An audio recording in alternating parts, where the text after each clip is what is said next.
apparently Keith Thurman came out of hiding, and he gives a prediction on Danny Garcia and the Shawn Porter fight. Two former foes. We back. It's the Boxing Clinic and more. It's your boy CJ Goodfellow. One time for the one time. Y'all know the business is. We grinding. And yeah, you know, can't find Keith Thurman talking about Errol Spence. Can't find Keith Thurman at fights.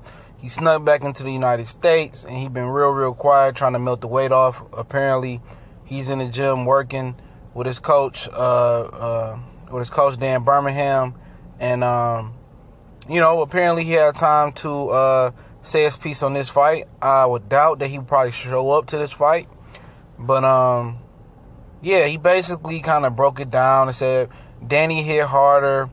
Shawn was physically stronger. The ring IQ was even. Danny's a better boxer.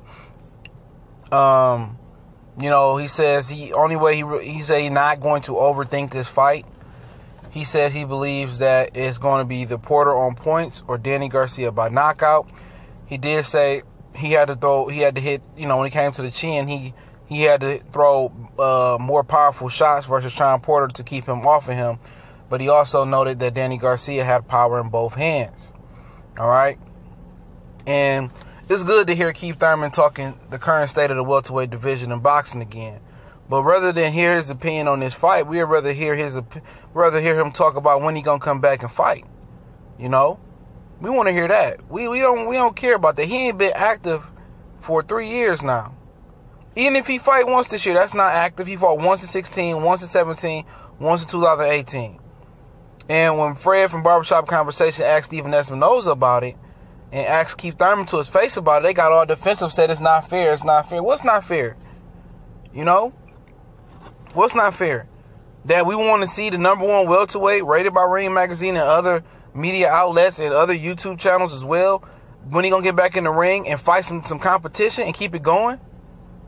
What's not fair about that's a fair question. You know? That's a really fair question. This dude ain't been active. You know? But he afraid openly to talk about Danny Garcia, Shawn Porter. When you ask him about Errol Spence, it's all about I'm injured, my belly not as full and shit like that, man. But I think I wouldn't really agree with his premise on this fight. As far as only Danny can win by knockout, I don't believe so. I think Danny can win split decision because not just because Danny is so skillful and all that other crap, just because Danny is the pull. Danny is the draw. Vegas is picking Danny because they know Danny is not only cherry picker Garcia, but Danny Swift gifts Garcia. He gets gifts. You know? So if they close rounds, they're going to go to the Philadelphia native who's not too far from the Barclays Center. Not to the dude that's from Vegas that's really from like Cleveland and Akron area. Not going to go to the Cleveland Akron guy. Shawn Porter is the bridesmaid, okay? You know, he's the bridesmaid. And, you know, people, you know, was telling me, well, Danny Garcia had a tough time with Lamont Peterson and he had a tough time with Herrera. Look here, man. Styles make fights, and Shawn Porter ain't got neither one of them niggas boxing ability. You know, it's fascinating how people so quick to forget that Shawn Porter had to fight Julio Diaz twice. You know, he had a draw with Julio Diaz the first time. People forget that. You know what I'm saying? People forget that. This dude record ain't squeaky clean. You know what? It ain't squeaky clean. He ain't just blew out all his competition. You know? But, you know, Keith Thurman's been in the ring with both of them. And, you know, he really say Danny can hit. I don't really think a knockout is possible. Only reason I see a knockout coming if Shawn Porter was to wear down Danny Garcia and he was just to quit or just get tired, or if Danny Garcia would catch Shawn Porter, and Shawn Porter does drop his hands a lot. And he also said Danny Garcia was the better defensive fighter.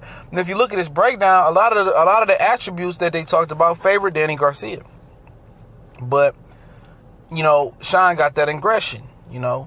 He got that aggression, but you know, Keith Thurman, he just retire and just become a commentator, because Keith Thurman insight is key. Even versus guys he hasn't fought before, he's a very, very intelligent guy when it comes to life, when it comes to boxing. Very, very intelligent.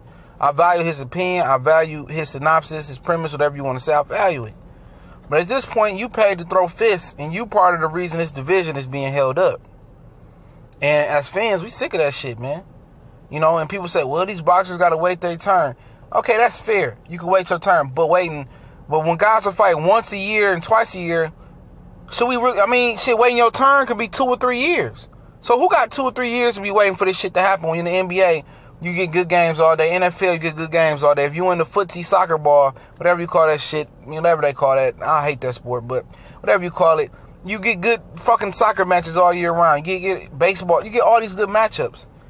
Only in boxing is only in boxing, you get a good fight, or the fight you want to see, or a champion in division, or a big fight every 2 or 3 years. Because that's what it's boiling down to, every 2 or 3 years. Ain't no waiting your turn. Now, if you say wait your turn, a fight or two, long as it's in the calendar year, we can wait. But now these dudes are once, twice a year, fighting. They want to tune up. Oh, I ain't fought, I want to tune up. And then you might not get a fight like this. It's 2 years in the making right here. Danny Garcia, Shawn Porter. I'm tired of, man, fuck waiting your turn, man. We paying this shit, man. We can take our money and our viewership elsewhere. You know what I'm saying? This the type of shit you boycott. The destruction and the deterioration of a classic sport. And that's what these fighters are doing. But, it is what it is, man. Let me know what you think. I'm going to link the articles in the description so you can read it.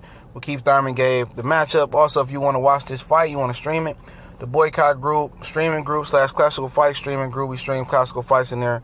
Hopefully get the ball rolling. The link's in the description. We're on Facebook, Instagram, Twitter. Shout out to the people that donate through the PayPal link in the description and through the Super Chat when we live. Y'all know what the business is. One time for the one time. Follow us on social media. All the links are there. You got a video collab or business question, my email is in the description as well. Definitely appreciate it. One time for the one time. We come.